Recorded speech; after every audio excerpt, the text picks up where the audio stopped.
কার্যক্রম স্থগিত থাকলেও একের পর এক কৌশলে পরিস্থিতি অস্থিতিশীলের পায়তারা করছে আওয়ামী লীগ। 2 বছর ধরে কোণঠাসা থাকলেও ঝটিকা মিছিল সহ নানা কর্মকাণ্ডের মধ্য দিয়ে তৎপরতা চালানোর চেষ্টা করে দলের নেতাকর্মীরা। এবার পরিস্থিতি অস্থিতিশীল করতে নতুন কৌশল হাতে নিয়েছে কার্যক্রম স্থগিত দলটি। এরই মধ্যে তুরাগ নদে দলের 7 নেতাকর্মীর মৃত্যু নিয়ে সামাজিক যোগাযোগ মাধ্যমে গুজব ছড়িয়ে চলছে তাদের অপচেষ্টা।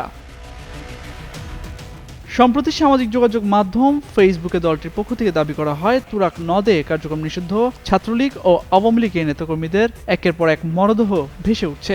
ঝটিকা মিছিল শেষে দলের 7 জন নেতাকর্মীকে হত্যা করা হয়েছে বলেও দাবি তোলা হয় কার্যক্রম স্থগিত দলটির পক্ষ থেকে। এই ঘটনায় বিভিন্ন মহলকে দোষারোপ করে ক্ষমতাচ্যুত প্রধানমন্ত্রী শেখ হাসিনার ছেলে সজীব ওয়াজেদ জয় অভিযোগ করেন, এই ঘটনা ধামাচাপা দেওয়ার পায়তারা চলছে, এমনকি বিভিন্ন উস্কানিমূলক বক্তব্য দিতে দেখা যায় তাকে। এছাড়া ভারতে পলাতক সাবেক শিক্ষামন্ত্রী মহিবুল হাসান চৌধুরী নওফেলকে ফেসবুকে বিভিন্ন উস্কানিমূলক পোস্ট দিতে দেখা যায়। একই সাথে জড়িতদের আইনের আওতায় এনে বিচারের দাবিও জানান তিনি। যদিও বাস্তবতা বলছে ভিন্ন কথা। এর মধ্যে তুরাগ নদের ঘটনায় স্পষ্ট বার্তা দিয়েছে পুলিশ সদর দপ্তর। সেখানে বলা হয়, তুরাগ নদে ভাসছে আওয়ামী লীগ ছাত্রলীগের 7 নেতাকর্মীর মৃতদেহ শিরোনামে সামাজিক যোগাযোগ মাধ্যমে ভিত্তিহীন তথ্য প্রচার করে জনমনে বিভ্রান্তি ছড়ানোর অপচেষ্টা চালানো হচ্ছে। প্রকৃতপক্ষে এ ধরনের কোনো ঘটনার খবর পাওয়া যায়নি। সবাইকে এ ধরনের মিথ্যা অপপ্রচারে বিভ্রান্ত না হওয়ার আহ্বান জানিয়েছে বাংলাদেশ পুলিশ।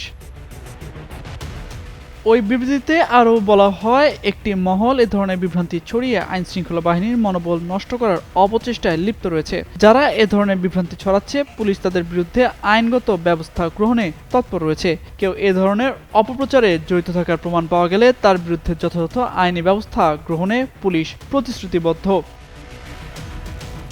এদিকে জাতীয় নিরাপত্তা বিশ্লেষক হাসিনুর রহমান বীর প্রতীক বলেন, তুরাগ নিয়ে আওয়ামী লীগ উদ্দেশ্য প্রণোদিতভাবে এমন গুজব ছড়াচ্ছে। মূলত দেশের পরিস্থিতি অস্থিতিশীল করে বিশ্বের কাছে বর্তমান সরকারকে কুলুষিত করতেই এমন অপচেষ্টা চালাচ্ছে তারা।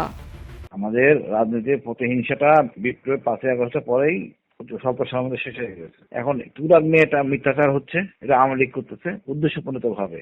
সব একই প্রজেক্টে ঘোরা, বাংলাদেশকে অস্থির করে ফেলা, যাতে ভারতের জন্য সুবিধা হয়।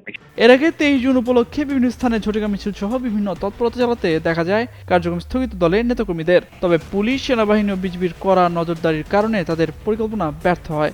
এই অবস্থায় সরকারকে বিপাকে ফেলতেই এমন পরিস্থিতি তৈরি করছে আওয়ামী লীগ, এমনটাই মনে করেন বিশ্লেষকরা।